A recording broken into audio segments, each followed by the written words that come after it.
The cold wind howled over the wall, carrying with it the warning of death. Winter was no longer coming. It had arrived. The sky was gray, the snow endless, and the air full of fear. The Night's Watch had seen many hard winters, but never one like this. Beyond the wall, the White Walkers were gathering. The threat was no longer a story for children. It was real, and it was here. Jon Snow stood atop the wall, his black cloak whipping in the wind. His face was tired, marked with both youth and burden. He was Lord Commander now, but the title felt heavier than he had imagined. The Watch had fewer men than ever before, and many still doubted him because of his time with the wildlings. He knew they couldn't hold the wall alone. That was when Stannis Baratheon arrived. Stannis came not just with words, but with men 5,000 strong. His banners of the Burning Heart flapped in the wind. Davos Seaworth rode beside him, his loyal hand, and behind them were ranks of soldiers dressed in heavy furs and leather armor. They had marched from the south, ignoring their war for the Iron Throne, to answer a greater call. Stannis believed himself the chosen one, Athor Ahai reborn. Whether or not Jon believed in prophecy, he welcomed the men. They needed each other. When they met in the war room, Jon, Stannis, and Davos stood around a wooden table covered in maps. There was no warmth between them. Stannis was cold and proud, and Jon too honest to play politics. But Davos, ever the middle man, spoke reason. "The dead are coming," he said simply, "and they don't care about thrones or crowns. We either fight together, or we all fall." Stannis looked at Jon. "You know the North better than I do. You know the Watch, but I am a king. This will not be your command." Jon didn't argue. He wasn't looking for command. He wanted survival. For his brothers, for the people beyond the wall, for everyone. "Then let's fight. Together." They made a strange alliance. The Night's Watch, a group sworn to not get involved in politics. Stannis, a king without a crown. Davos, a smuggler turned lord. But all of them had one thing in common. They were willing to do what others wouldn't. The next few days were full of preparation. Tunnels under the wall were sealed. Oil was brought up to pour on invaders. Every man was trained, even the cooks and stable boys. Jon brought the wildlings who had crossed the wall to help, even though many still didn't trust them. Stannis wasn't happy, but Davos convinced him. They know the land. They know the enemy. We need every sword. One night, as they stood on the wall watching the snowy plains below, Jon asked Davos, "Do you think we can win?" Davos looked down at the darkness. "I've lived through many storms, lad. This one feels different. But sometimes the only thing that keeps you alive is standing next to the right men." Jon nodded. He didn't know what the future held. But he knew this. If they were to survive, they would need to be more than soldiers. They would need to be brothers. Then, on the 5th night, the horn blew once, then twice, then a third time. The wall hadn't heard 3 blasts in centuries. The dead had come. The 3 blasts echoed like a curse in the freezing night. Men dropped what they were doing. Some froze in fear. Others reached for their weapons with shaking hands. On top of the wall, Jon Snow, Stannis, and Davos stood in silence for a moment, listening. The wind screamed louder now, as if the dead themselves were whispering through it. Then came the drums, not the drums of men, but the thudding sound of thousands of dead feet moving across the snow. The army of the dead had arrived. Jon looked through the spyglass. His breath caught. The white plains were now covered with moving shadows. Whites, thousands of them. Dead wildlings, dead crows, even dead children. And walking among them were the White Walkers, tall and silent, with glowing blue eyes. The Night King rode a dead horse, leading them like a general of death. "They're more than we expected," Jon said quietly. Stannis clenched his jaw. "Then we'll give them more fire than they've ever seen." Torches were lit along the wall. Wildfire barrels were rolled to the edge, arrows dipped in oil. The defenders stood ready night's watch in black, Stannis' soldiers in red and gold, and wildlings in furs and bone armor. For the first time in history, enemies stood side by side to face something worse than war. The dead didn't wait.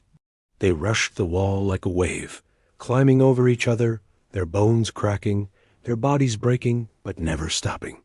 They reached the base and began piling up, using their own numbers as a ladder of corpses. "Now," Jon shouted. Archers released a storm of fire arrows. Oil was poured down. Flaming barrels were dropped. Screams filled the air, some from the dead, some from the living. But still they climbed. Davos stood with the foot soldiers near Castle Black. He held a sword in one hand. His other hand, his missing fingers gripped tightly around a torch. "Hold your line," he shouted. "If they get through, we die." But they did get through. At one of the side gates, the whites broke through the wooden barricade. The gate exploded in a burst of snow and ice as hundreds of dead spilled inside like a river of rot. Jon and Stannis rushed down from the wall, swords drawn. Jon's sword, Lone Claw, burned with the fire of Valyrian steel. He cut through whites like butter, but for everyone he killed, 3 more came. Stannis fought like a man possessed. There was no pride now, no talk of kingship, only war. He shouted orders, swung his sword, and burned the dead with fire. He was bleeding from a cut above his eye, but he didn't stop. Back to the inner yard. Davos called. "We make our stand there." The defenders pulled back, retreating to the heart of Castle Black. Bodies were everywhere, some still twitching, others frozen solid. Jon dragged a wounded brother behind a wall while dodging a spear from a dead giant. Then the real terror came. A screech tore through the air high, sharp and cold. Everyone turned their eyes to the sky, and there it was. A dragon, but not Daenerys' dragon. This one was dead. Its wings were torn, its scales a sick blue, and its mouth breathed not fire but ice. The Night King rode its back, his hand raised, eyes locked on Jon. A burst of icy breath hit the wall. The wall didn't just crack, it shattered. A chunk the size of a castle fell, crushing men and dead alike. Snow and fire exploded in all directions. Screams, roars, then silence. Thick snow fell again, covering blood and ash. Jon lay in the snow, ears ringing, vision blurry. He saw Stannis crawling, blood pouring from his leg. Davos was helping a young soldier to his feet. Everything was falling apart. The wall had broken. But Jon's spirit hadn't. He stood up, sword in hand, and shouted into the chaos. "We still stand. If we fall today, we fall as brothers." And around him, slowly, men rose. Bloody, tired, scared, but not broken. Because the fight wasn't over. It had only just begun. The smoke still hung thick in the air, mixing with snowflakes that fell like ashes. The wall, once the tallest symbol of protection in the north, now lay in ruins, half its massive structure shattered, leaving a gaping hole wide enough for an army of death to march through. And that's exactly what was happening. Jon Snow stood with his cloak burned at the edges, face cut and frozen, but his grip on Lone Claw hadn't loosened. Around him were the remains of the defenders, bloody, limping, wounded, but still alive. They had survived the first wave barely. Now came the flood. Stannis, supported by 2 soldiers, refused to sit down. Blood soaked his leg, but he still barked orders like a man too angry to die. Davos had burned marks on his cheek from the dragon's icy breath, but his voice carried over the chaos. "Pull back to the tunnels. Use the choke points. We can't fight them in the open." Jon looked back. Hundreds of whites were now pouring in through the broken wall, some of them burning, others climbing over their dead brothers. The Night King stood in the distance, unmoving, as if watching his masterpiece unfold. "We hold them here, or the north is gone," Jon growled. A group of whites charged. Jon met them head-on, swinging Longclaw like a man possessed. Beside him, wildlings screamed battle cries, some wielding axes, others fighting with nothing but sharpened bones. Stannis' soldiers formed a line with shields, pushing back the flood of corpses. Davos dragged a burning torch and lit a circle of fire to keep the dead at bay. But the fire was fading. A sudden roar cracked the sky again. The undead dragon swooped low, its wings throwing up storms of snow. It breathed another blast of icy death toward the inner yard. Jon barely shoved a wounded brother behind a stone wall in time. The ice breath missed them, but a dozen others weren't so lucky. They froze where they stood, shattered like glass. Jon coughed and staggered to his feet. That thing needed to be stopped. "We need dragonglass, or we're all dead." Davos, limping beside him, nodded. "We have a small cache in the armory. Valyrian steel, too, but not enough." "Then we use what we have," Jon said, eyes burning with resolve. They rushed toward the armory, cutting down whites along the way. Inside, a handful of black blades glimmered Valyrian steel. Enough for maybe 10 men. Crates of dragonglass daggers were scattered about, most of them untested in real combat. Jon handed one to Davos. "Pray this works." Davos smirked, despite everything. "I stopped praying a long time ago, boy. But I'll give them hell." Outside, the situation was worse. Whites had broken through the lower tunnels. Screams echoed from the mess hall. Parts of Castle Black were already overrun. The living were fighting in every hallway, every corridor. Jon led a small band wildlings Night's Watch and Stannisites armed with dragonglass and steel. It was their last push, and it worked. Whites shattered when stabbed with dragonglass. Valyrian steel cut through them like light through shadow. Jon fought like a demon, dodging, spinning, slicing. He moved with the grace of a man who had died once and wasn't afraid anymore. In the chaos, he saw Samwell Tarly dragging Gilly and the baby into the chapel for safety. Jon ran over, cutting through 2 whites. "Stay there. Don't come out for anything," he said. Sam nodded, tears in his eyes. Back in the yard, Stannis was down on one knee, defending a bleeding soldier. His sword arm was shaking, his leg drenched in red. Then came a sound that made every man freeze. The gates to Castle Black burst open, and the Night King walked in. He didn't run. He didn't speak. He simply walked, with death following him like a shadow. The air grew colder with every step. Jon stared at him across the yard, eyes locking. No more running, no more walls, no more mercy. Jon stepped forward, sword raised. The Night King raised his hand, and more dead rose around them. But this time, Jon didn't flinch. He whispered, "Come on." Then, the yard of Castle Black fell into a terrible silence. Just the howl of the wind, the crunch of bones beneath boots, and the soft creak of the Night King's steps. Snow swirled around him like a crown of frost. His pale blue eyes locked on Jon Snow, and for a moment everything else disappeared. No screams, no battle. Just death and the man who carried it. Jon took a step forward. The Night King raised his hand. Corpses that had only just fallen, some of them, Jon's own brothers, jerked to life, their heads snapping upward, mouths hanging open with silence. Their eyes turned blue. 7 hells. Davos whispered, backing away slowly. "We're running out of dead men to lose." Stannis tried to rise, leaning heavily on his sword. "We hold here," he grunted. "If he kills Jon, we're finished." But Jon wasn't backing down. Longclaw gleamed with fury in his hand. He remembered everything: the betrayal at Castle Black, the war with the wildlings, the march of the dead, and he knew this fight had been building all along. He was never meant for peace. He was born for this. The Night King stepped into the yard. Whites charged first 15, 20, maybe more. Jon ran straight into them, his blade dancing through the air.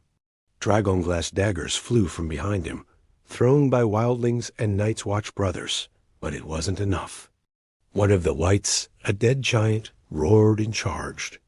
Jon dodged under its swing, slicing across its leg. It fell with a thunderous crash, but its hand still tried to grab him, even as it burned. From above, the undead dragon shrieked and swooped again.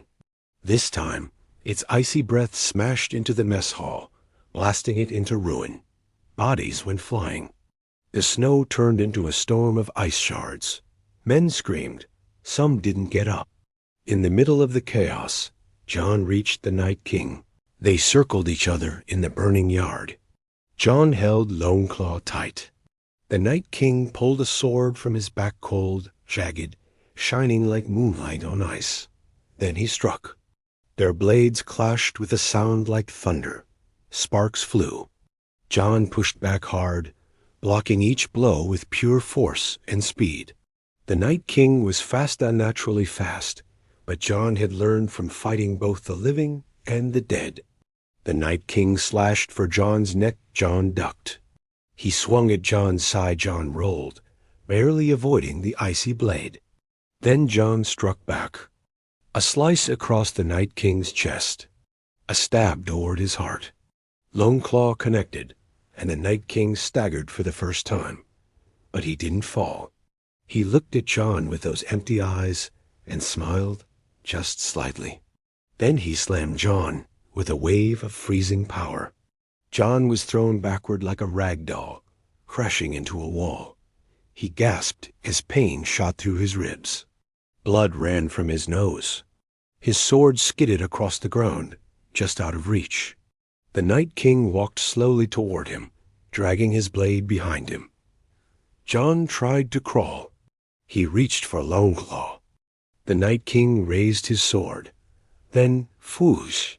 A wall of flame exploded between them. Melisandre had returned. She stood at the gate, her red robes glowing in the firelight, eyes full of burning purpose. "Not yet," she said, voice echoing. "The fire has not gone out." Behind her, hundreds more soldiers poured in northern lords, wildlings and knights who had followed the call, the last of Stannis' scattered forces, the survivors of the south, even some free folk Jon hadn't seen in months. Tormund, bloodied and bruised, charged in with an axe, roaring like a beast. The Night King backed away slightly, his face unreadable. Davos rushed to Jon, dragging him behind the line. "You're not dying yet, lad. We didn't come this far to let him win." Jon coughed and gripped Loneclaw again. "He's stronger than before. He's not just a man, he's something else." Stannis, still on his feet somehow, looked at the flames and said coldly, "Then we become something else too." Melisandre turned to them, face grim.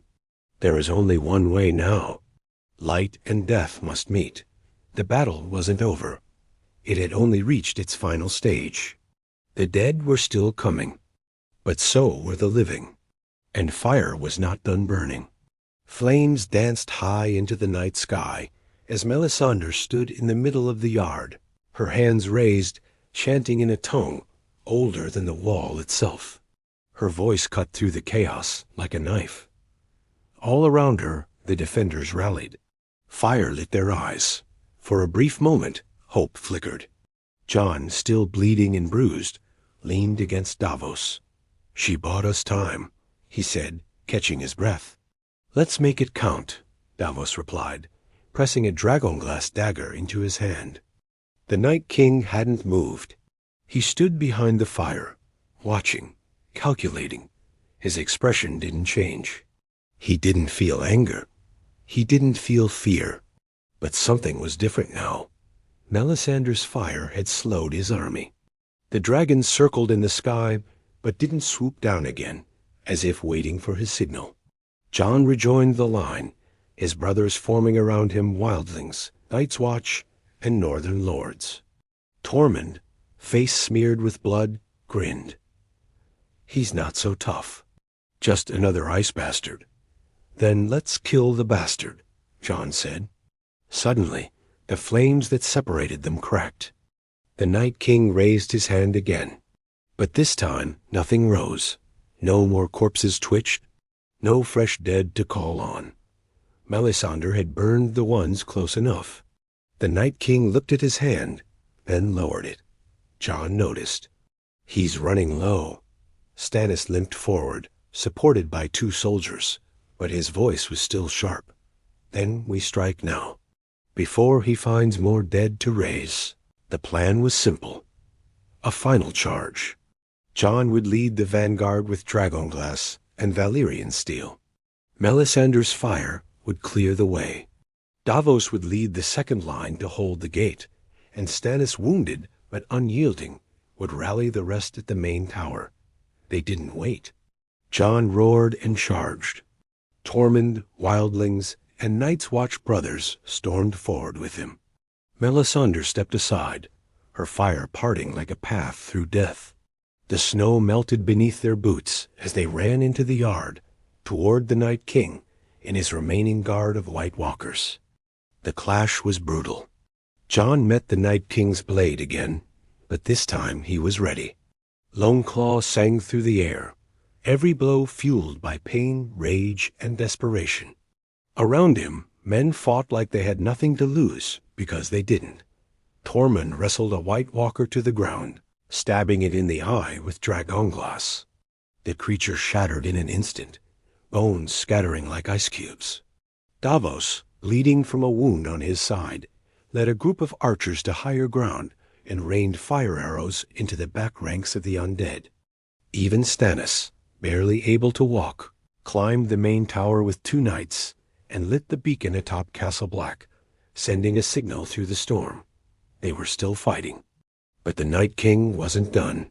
With a sudden screech, his dragon dropped from the sky, landing in the yard and crushing 2 men under its claws. It opened its rotting jaws and unleashed another blast of icy breath.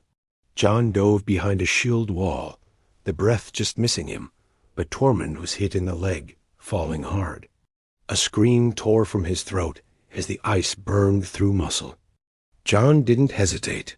He grabbed a flaming spear from the ground, turned, and hurled it at the beast's face. The dragon roared, pulling back. Jon ran for Tormund, dragging him behind a collapsed cart. Blood was everywhere, but Tormund grinned through the pain. That all you got, you icy bastard? But the Night King was coming, sword raised. Jon stepped forward, chest heaving, blood dripping from his lip. They were face to face again. "You're not going to win," Jon said, voice hoarse. The Night King didn't reply. He just raised his sword to strike.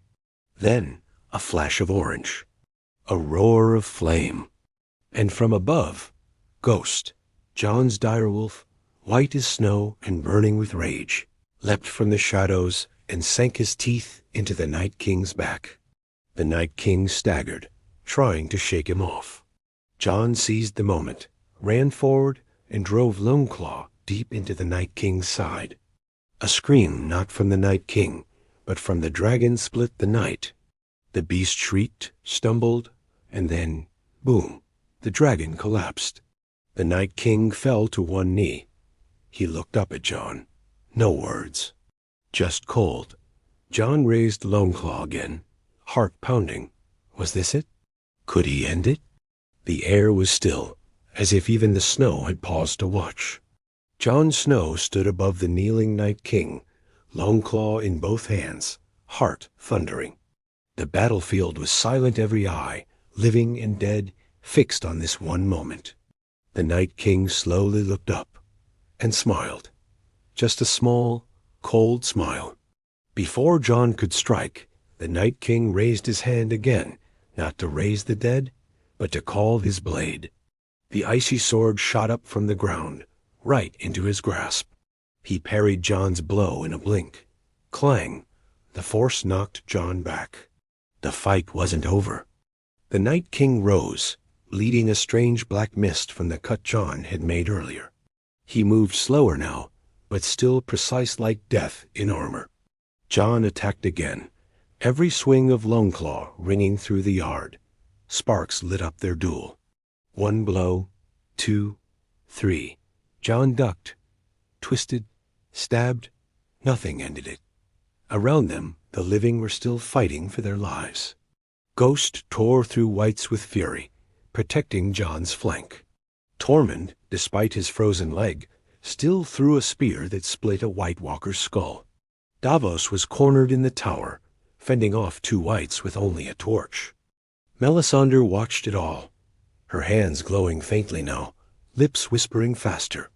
Her skin was pale, her energy fading. Stannis, still atop the tower, shouted down to Jon, "And this, while the fire holds." But the Night King was adapting. He knocked Jon's sword from his hand. Longclaw slid across the stone. The Night King stepped forward. Jon reached for a dragonglass dagger from his belt, but it wasn't there. He'd lost it. The Night King raised his blade, and suddenly a flaming arrow flew from the tower. Thunk! It struck the Night King in the shoulder. He didn't fall, but he turned. Davos, bleeding, holding a bow with shaking hands, shouted down, "You don't get to kill him that easy, you frozen bastard." But 1 second of distraction was enough.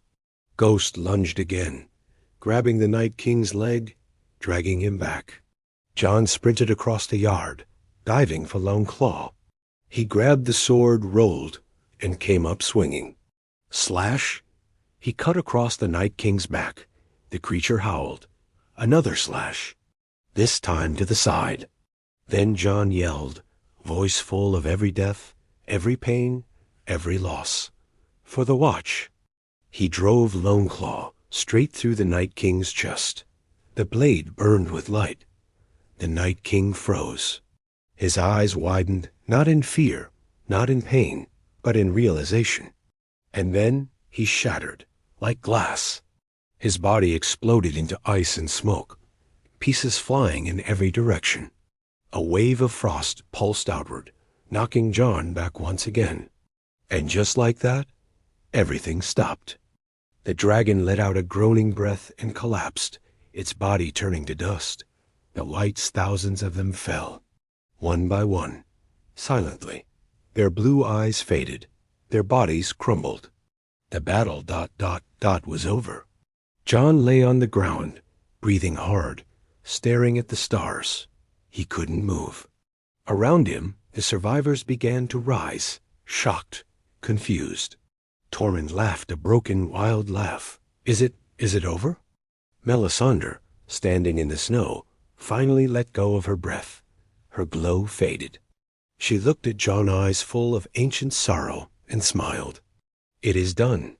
She walked away slowly, out into the snowstorm, her red cloak vanishing into the white. Stannis sank to his knees on the tower, blood loss finally catching up. Davos sat down, gripping his side, muttering, "By the gods." The boy did it. Jon didn't answer.